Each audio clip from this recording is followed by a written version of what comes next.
নমস্কার বন্ধুরা, আমি বিশ্বজিৎ। আজ আপনাদের সামনে বর্ষাকালীন শশা চাষ সম্বন্ধে আলোচনা করছি। তো বন্ধুরা, শশা গাছ লাগানোর পূর্বে অবশ্যই ঘাস মারা দিয়ে জমিতে পরিষ্কার করে নেবেন এবং শ্রাবণ মাসের দ্বিতীয় সপ্তাহে শশা বীজ মাটির মধ্যে রোপণ করবেন।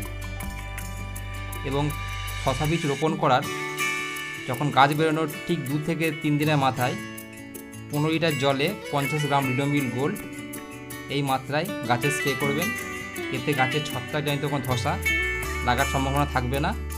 তো আপনারা আপনাদের পছন্দ মতো ওষুধ ব্যবহার করতে পারেন, আমি যেটা ব্যবহার করে থাকি। তো এর পরবর্তীকালে গাছে যাতে পোকা না লাগে তার জন্য আমি কেলিং কোম্পানির একটি নিম তেল, মানে অত্যাধিক তেতো এই নিম তেল, এটা গাছের মধ্যে স্প্রে করি। 15 লিটার জলে 30 ml এই মাত্রায় গাছে স্প্রে করি এবং সপ্তাহে 1 দিন করে এটা গাছে স্প্রে করি। এতে গাছে পোকামাকড়ের উপদ্রব অনেক কম থাকে।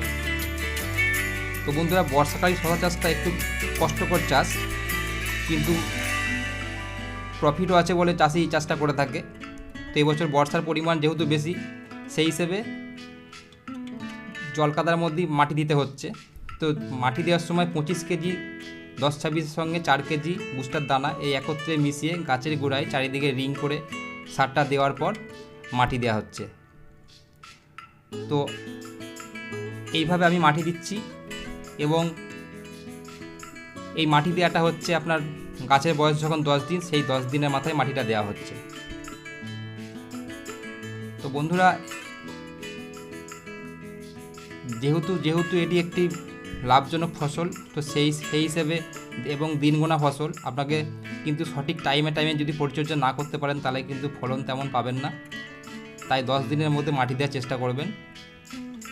বন্ধুরা, আমি এই শশা চাষের 3টে পার্টে ভিডিও করছি।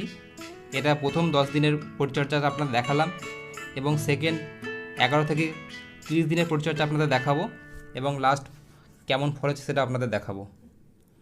তো এইভাবে শশা গাছে মাটি দেওয়া হয়।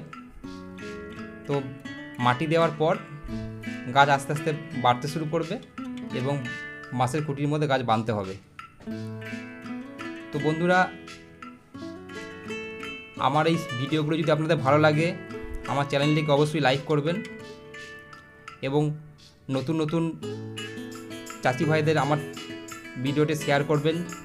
এটা আপনাদের কাছে আমার অনুরোধ।